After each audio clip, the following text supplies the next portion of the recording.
చూడండి ఫ్రెండ్స్, గర్భగుడిలోకి వచ్చేసాం మేమందరం చక్కగా.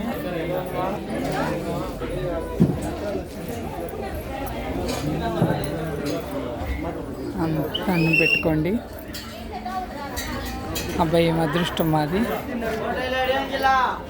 అబ్బా ఫ్రెండ్స్, గర్భగుడిలోకి వచ్చేసాను. చూసారా అమ్మవారిని? దండం పెట్టుకోండి అందరూ చక్కగా. ఇంకా ఈ గుళ్ళు ఇంకో విశిష్టత ఉంది. ఇక్కడ అమ్మవారి దగ్గర దర్శనం చేసుకోగానే బయటకు వచ్చేలాగా. అలాగే ఇక్కడ వెనకమాల ఇదిగోండి కాయిన్స్ అంటిస్తున్నారు చూడండి. ఇక్కడ మనం మనసులో అనుకుని ఏదైనా కోరిక ఇక్కడ కాయిన్స్ అంటిస్తే అవి అంటుకుంటే మన కోరిక తీరుతుందంట. నేను కూడా ట్రై చేస్తాను. ఓకేనా? మనం కూడా అంటిద్దాము. అమ్మవారి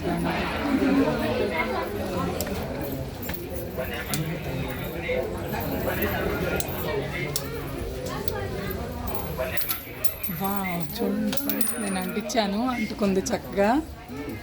వా, నా కోరిక తీరుద్ది అనుకుంటా. చాలా హ్యాపీగా ఉంది. ఒక 2 కాయిన్స్ తీసుకున్నాను ఎందుకని మంచిదని, అయినా ఒక కాయినే అంటుకుంది. ఎవరేది కోరుకుంటే అది తీరిద్దంట అమ్మవారు, శక్తిగల అమ్మవారు.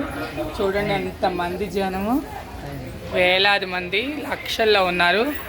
ఇంకా లోనికి వచ్చేటప్పుడు కానించి వీడియో తీస్తే బాగుండేదేమో, నేను తీయలేదు. ఈసారి ఫుల్గా వీడియో తీసి పెడతాను. ఓకేనా? చూస్తూనే ఉన్న వీడియో ఫుల్గా. అమ్మవారిని దండం పెట్టుకోండి. కాసేపు కూర్చొని వెళ్దాము. ఆగాను, మనశ్శాంతిగా ఉంది. చాలా బాగుంది ఫ్రెండ్స్. చక్కగా అందరు రండి వీలైతే. ఇక్కడ బెంగళూరు నుంచి వస్కోటలో దిగి, వస్కోట్ నుంచి వస్కోట్లో దిగగానే మనం లెఫ్ట్ సైడ్లో దిగిపోతాం. ఆంధ్ర నుంచి వచ్చేవాళ్ళం. ఆ లెఫ్ట్ సైడ్లోనే ఆటోలు ఉంటాయి. లోనికి 50 రూపీస్ తీసుకుంటారు సర్వీస్ ఛార్జీ. మనం సొంతంగా మాట్లాడుకుంటే 200 తీసుకుంటారు ఆటోకి. ఆటో ఎక్కి తీసుకొచ్చేస్తారు గుడికాడికి. రండి, అనుకున్న కోరికలు నెరవేరుతున్నాయి. ఇక్కడ అమ్మవారిని బాగుంది, చాలా అందంగా ఉంది. చూశారు కదా వీడియోలో, చూసి దండం పెట్టుకోండి. అందరూ బాగుండాలి, అందులో మేము ఉండాలి. అందరికీ నమస్తే.